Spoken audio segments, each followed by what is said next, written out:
This is the first lesson of organic chemistry, and we'll start with a brief introduction. Organic chemistry is the study of compounds in which carbon is the principal element. Because carbon can form 4 bonds, there is a great deal of variety in the molecules that can form. Carbon atoms can also bond together to form rings, chains, spheres, sheets, and tubes with combinations of single, double, and triple bonds. As such, the diversity of molecules is large. So organic chemistry is the study of basically carbon-based compounds. In order to classify these compounds, we look at their functional groups. So an organic family is a group of organic compounds with a common structural feature that imparts the physical and chemical properties of that family. So an organic family could be, for example, just like hydrocarbons, like alkenes and alkynes, which we'll learn about later, or alcohols is an example of an organic family, or aldehydes and ketones, or carboxylic acids. These are all examples of organic families. The functional group is the portion of the organic compound that specifically determines the physical properties and reactivities. Understanding the properties of the functional group will help determine the properties of the compound. So when I refer to the functional group, that is like basically the defining feature of that molecule. Okay, so the first group of organic molecules that we're going to look at is hydrocarbons, right here. So hydrocarbons are molecules that simply contain hydrogen and carbon in a variety of different structures. The functional groups are limited to various types of carbon-carbon bonds. So really functional groups are like double bonds or triple bonds. Single bonds are what makes up the basic hydrocarbon. So we're going to start by looking at our aliphatic hydrocarbons. And we have 3 types of aliphatic hydrocarbons: alkanes, alkenes, and alkynes. So we're going to start with alkanes. Alkanes are saturated because they have the maximum number of hydrogens attached to the carbon. So when you think of something as being saturated, you think of like maximum capacity, right? So we call alkanes saturated because the carbons have the maximum capacity of hydrogens bonded to them. So the general formula for any sort of alkane is C subscript N H2N plus 2. So those are just the general formula. So, for example, if we wanted to let N equal to 4, so we had C4, then H would be 10 because 2 times 4 is 8 plus 2, so H10. And this is called butane. We're going to learn about how to name these later. The structural formula is given as such. It's C4, so our parent chain, so the parent or the backbone, is 4 carbons. And remember, this is saturated, it has the maximum number of hydrogens attached, so we attach the maximum number of hydrogens to fulfill the bonding capacity of carbon, which is 4.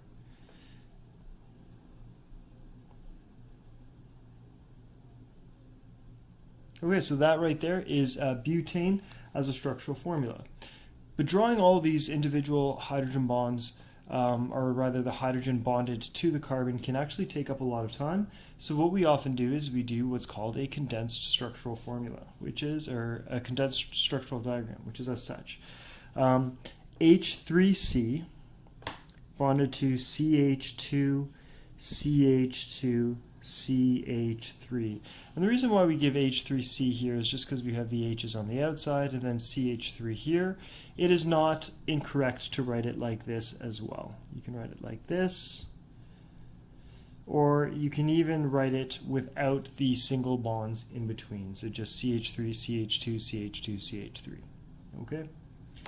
One other method of writing this is using what is called a line diagram. And so a line diagram is basically an even more condensed way of writing this. And this looks a little funny at first, but you'll get used to it. And it's like this. This is butane. There, that is considered to be butane. Each point on these line segments, okay, is a carbon. So 1, 2, 3, 4. Okay, so that is a carbon, so 4 carbons, right? And then it is assumed that these carbons have hydrogens bonded to them unless otherwise noted. Okay. The other type of alkane that we can have is CnH2n, but this is only if cyclic or in a ring structure. So if that's the case, then we actually have to use the prefix cyclo-blank-ane, right? So for example, if I had 4 carbons here, then my H's would be H8, and this would be called cyclobutane.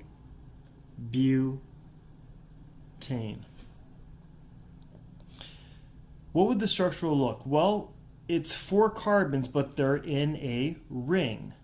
So 1, 2, 3, 4. And they're bonded to each other in this ring format. So the structural formula should have the maximum number of hydrogens possibly attached. Remember, this is still saturated because it is an alkane.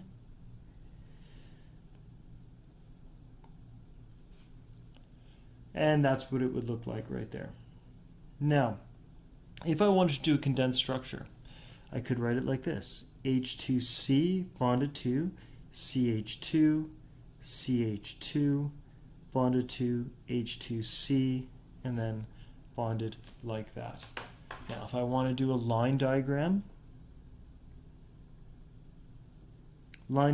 is actually quite simple. I have 4 carbons in a box shape, so literally just a square.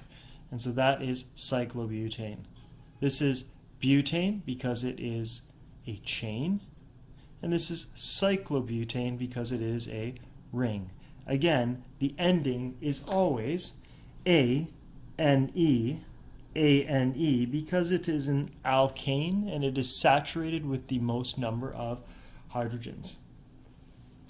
The next thing that we're going to take a look at are alkenes. And alkenes means that there is a double bond somewhere in that chain. Okay?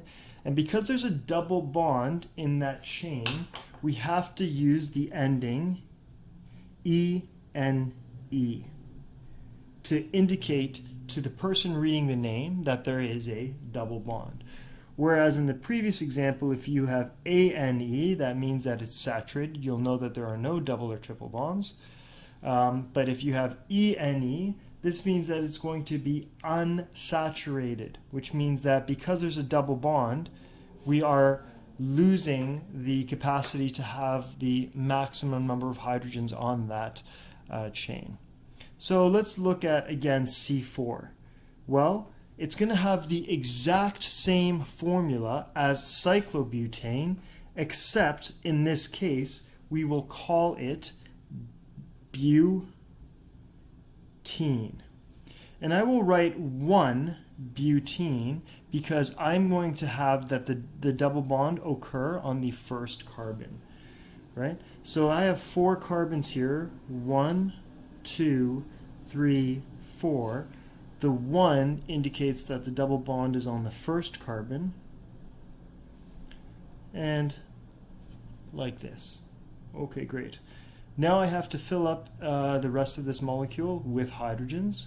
So in this case, I'm only going to be able to put 2 hydrogens on the first carbon, only 1 hydrogen on the second carbon, and then fill up the rest. And as you can see here again, I don't have the maximum capacity for hydrogens there.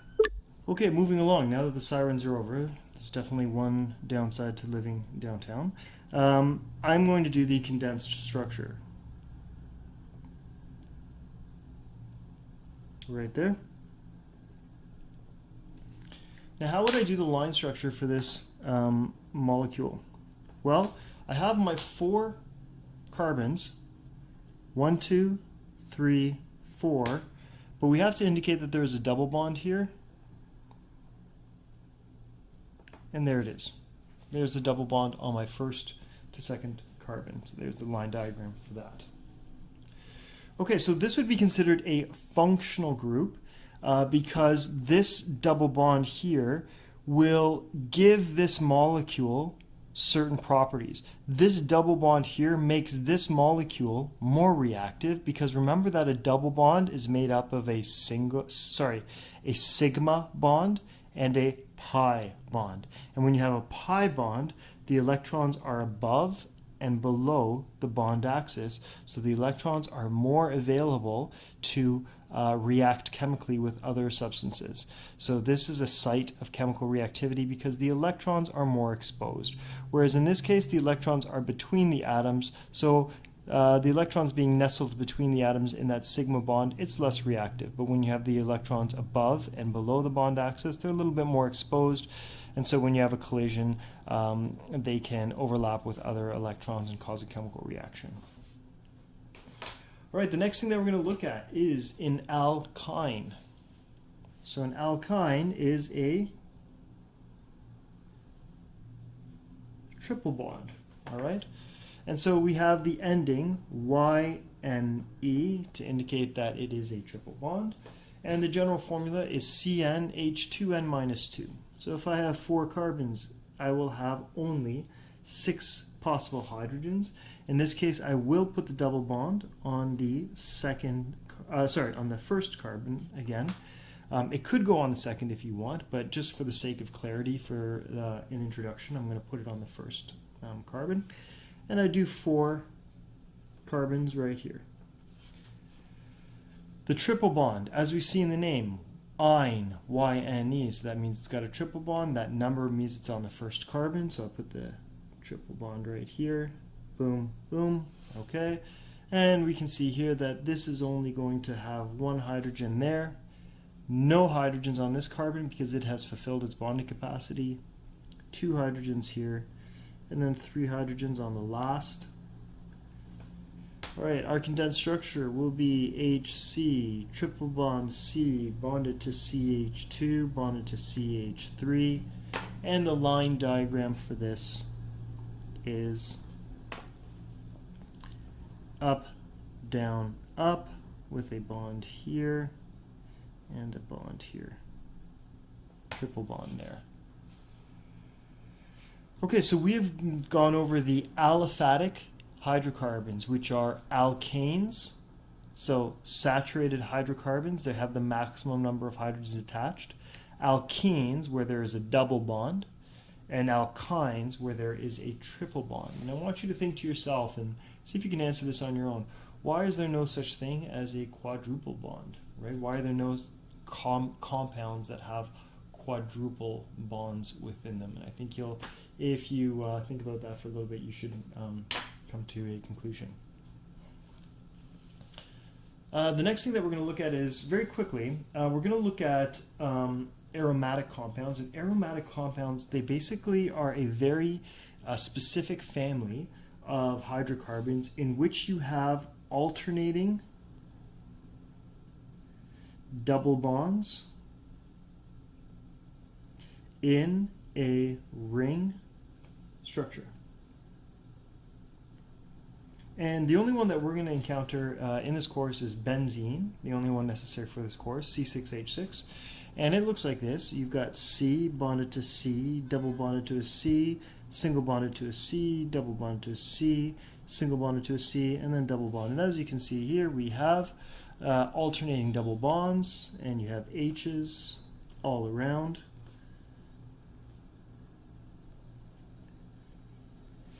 Right there. And if we wanted to do a line diagram, we would just do this. And this is one that you'll see very more commonly. To abbreviate this, it's often drawn as this, or drawn as this, but more on this later. Okay, so I just wanted to introduce this to you as a as a difference between aliphatic and aromatic, but we're going to have a whole separate lesson on this later. So aliphatic versus aromatic hydrocarbons in terms of electrons. So in aromatic hydrocarbons, the electrons are delocalized, making the ring very stable. And that's all I want you to know about that for now, okay? In this right here, there's actually delocalized electrons around this chain. We're going to talk about that in the future, so I'm not going to go into it in much detail.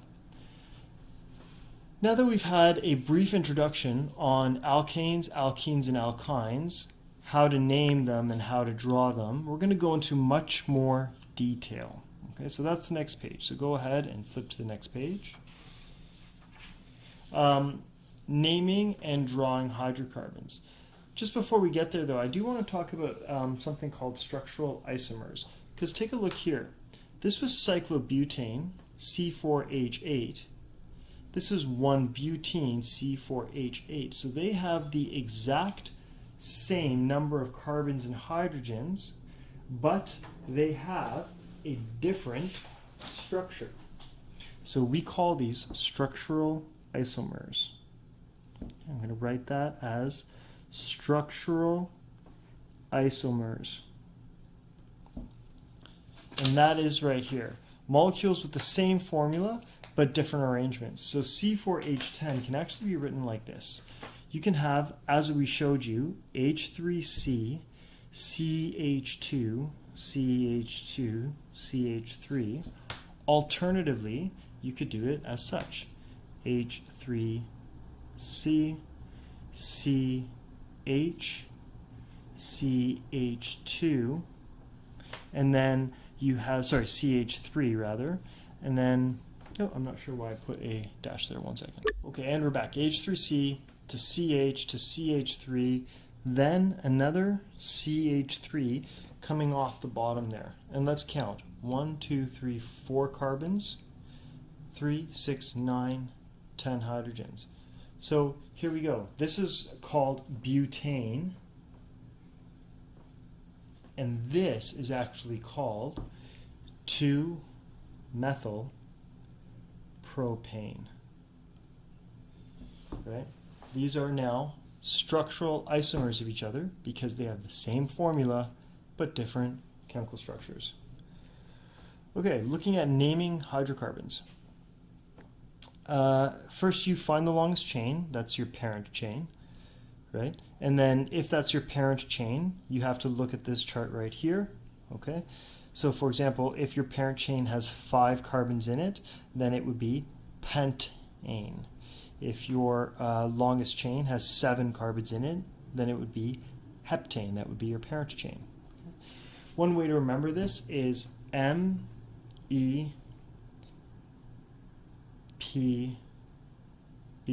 which is monkeys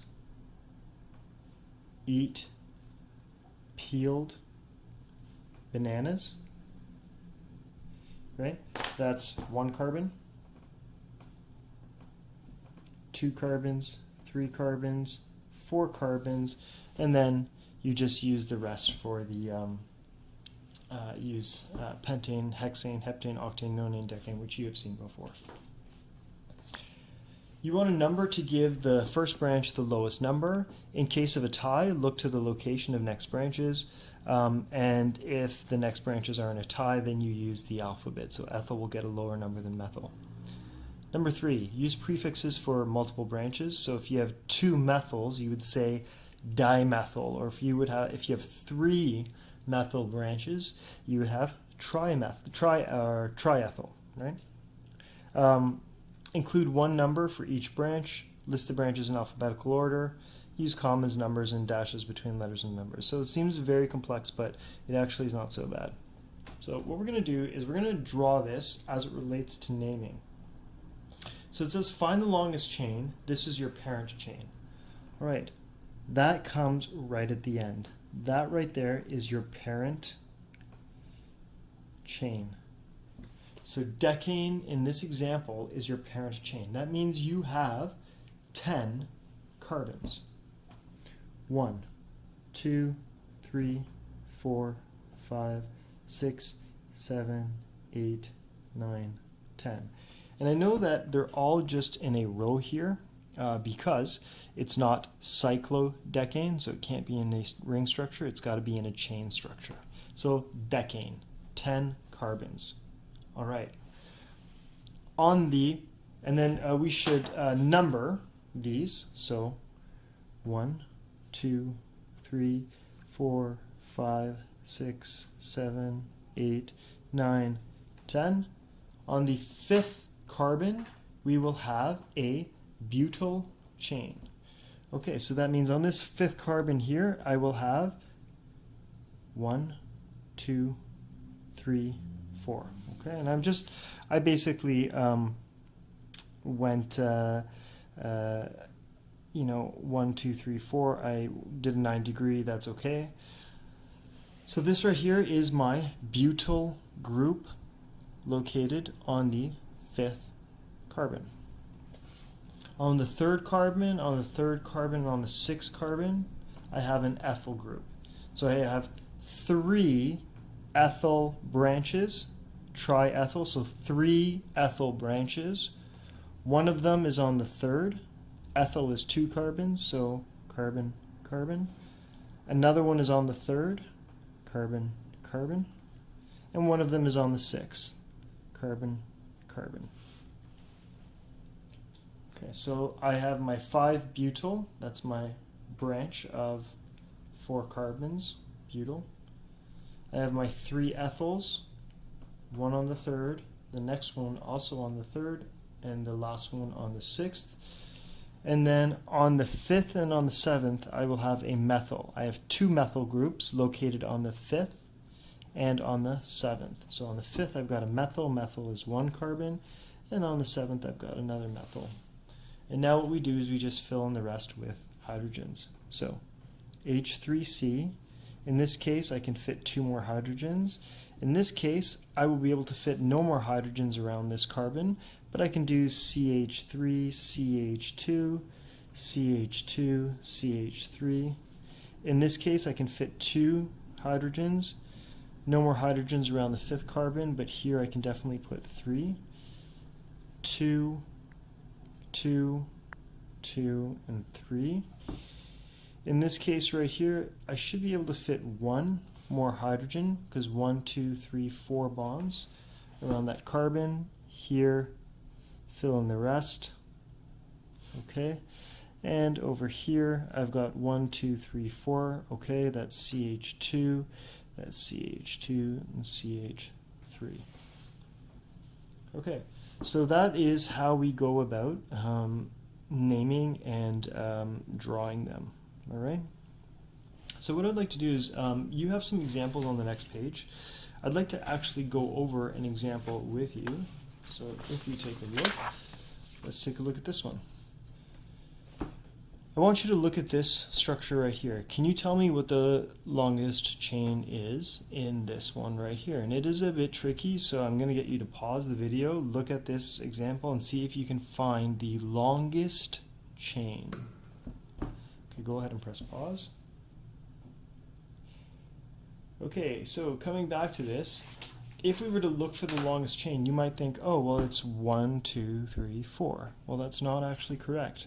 This is the longest chain right here. Okay, I've got 5 carbons right there in that chain. Now, I have to number this. As we can see, it says that I need to number this to give the first branch the lowest number. So should I start from the top and go down, 1, 2, 3, 4, 5, or should I go from the bottom up? Well, if I go from the bottom up, 1, 2, 3, 4, 5, I hit a methyl branch at the 2nd carbon. Coming down from the top, 1, 2, 3, I hit a methyl, so 1 carbon branch on the third carbon. So I start from the bottom here. 1, 2, 3, 4, 5. So what is my parent chain? Well, my parent chain contains 1, 2, 3, 4, 5 carbons. My parent chain is pentane.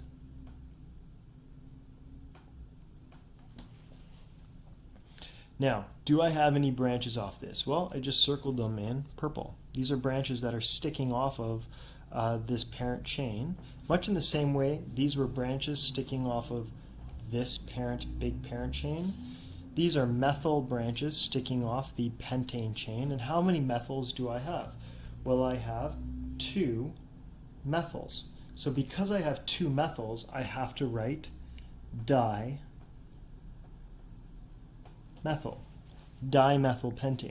But I can't just say dimethylpentane because I need to tell my reader where it is that these methyl groups are located.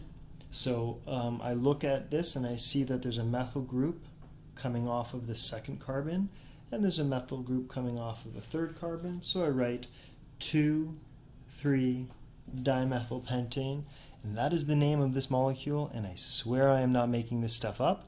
These are not my rules. These are the rules determined by the International Union of Pure and Applied Chemists, which is a worldwide organization that derives names and has created a nomenclature, a naming system for organic chemistry. And this is what's called the IUPAC name for this molecule, which means that if you write this, any chemist or any applied chemist around the world should be able to draw this exact molecule just from this name. Let's take a look at this one over here, B. Looking at this example, see if you can find, number 1, find the longest chain. Okay, so go ahead and press pause. Okay, so this one was a little easier. This one is your longest chain right here, 1, 2, 3, 4, 5, 6, 7. Okay. And the reason for that we chose to go this way and not up from the bottom over here is because if we went up from the bottom and up, then this whole thing right here would be considered a branch, and then you have a branch on a branch. It's too complicated. So we do 1, 2, 3, 4, 5, 6, 7. So your parent chain there is heptane because it has 7 carbons. And so now we have to number to give the first branch the lowest number. So do I go 1, 2, 3, 4, 5, 6, 7, or 1, 2, 3, 4, 5, 6, 7? We'll take a look. If we go from left to right or from right to left, we hit the first branch. Right? This is a branch, this is a branch, and that's a branch. We hit the first branch on the second carbon. So in case of a tie, look to the location of the next branches. Well, this next branch is on the third carbon, but if I did it this way, this branch you wouldn't hit until the 1, 2, 3, 4, 5th carbon. So I'm going to number it left to right because then I have the first branch on the second and the next branch on the third. So I'm going to go right here, 1, 2, 3, 4, 5, 6, 7. Okay. Use prefixes for multiple branches. So I have 2 methyls, so I'm going to have to definitely say dimethyl here, and I have 1 ethyl branch, and I know that's an ethyl branch because it has 2 carbons. So E, that's a ethyl branch, 2 carbons. Okay, and then I have to list the branches in alphabetical order. Okay, so I have ethyl first. And the ethyl is located on the third carbon, so 3-ethyl. And then on the second and the 6th, 2, 6, I have methyl groups. And how many methyl groups do I have? I have 2, so dimethyl. So 3-ethyl, 2,6-dimethyl heptane. Moving on to this one right here. If I look at this one over here, I've got 1, 2, 3, 4, 5, 6 in the longest chain in the middle here. Okay, and so I could go 1, 2, 3, 4, 5, 6, 1, 2, 3, 4, 5, 6. Well, I hit a branch on the third carbon regardless. So this is a tie, right? And if I go 1, 2, 3, 4, 1, 2, 3, 4, well, the next branch is going to be 4 regardless of which direction I go. So I have a tie in terms of the number of the first branch and the number of the next branch after that. So then I have to look at alphabetical. Ethyl should get a lower number than methyl.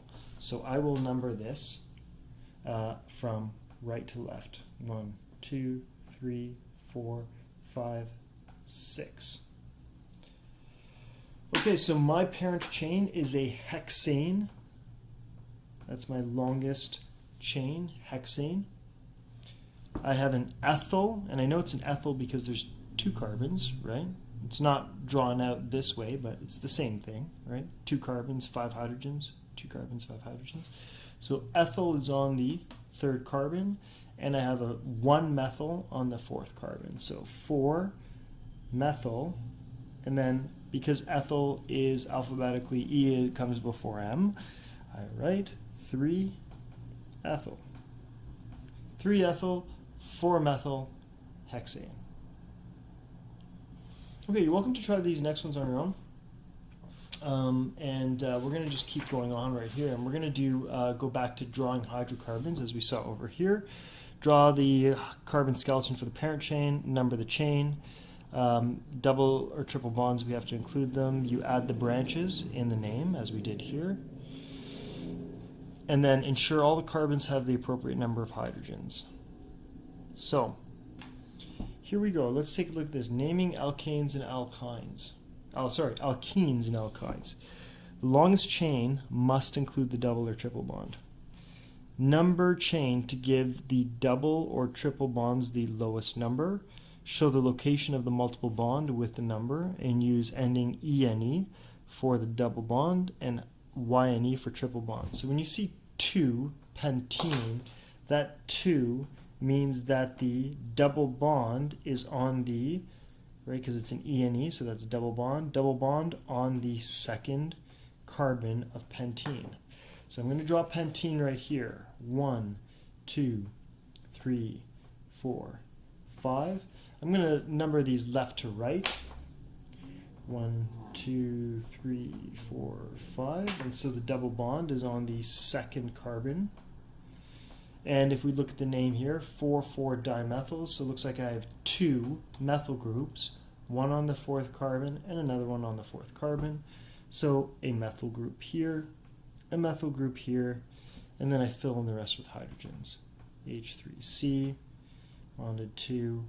Here I can do like CH, here CH. Let me just double check. 1, 2, 3, 4. 1, 2, 3, 4. Okay, so this carbon has 4. That carbon has 4 bonds. This carbon cannot have any other hydrogens because it already has 4 bonds. And so this is 4,4-dimethyl 2-pentene. All right, and if we were to do this as a line diagram, I would do it as follows. I have 5 carbons, 1, 2, 3, 4, 5. On the second carbon, I have a double bond. And then on the fourth carbon, I have a methyl group. Okay, that's a methyl group. And then I've got another methyl group coming down. This is exactly the same as that right there. All right, so line diagrams, you outline the carbon skeleton, location and the number of H's are inferred. So let's actually see if we can get a name for this. Well, this is, I have a methyl group, and let's number this, 1, 2, 3, 4, 5, 1, 2, 3, 4, 5, doesn't matter which way I go. So 1, 2, 3, 4, 5, and looks like I have a methyl branch on the third carbon, and my parent is pentane, because I have 5, so I say 3-methyl pentane. Let's take a look here. 1, 2, 3, 4, 5. Sorry, 1, 2, 3, 4, 5, 6. 1, 2, 3, 4, 5, 6.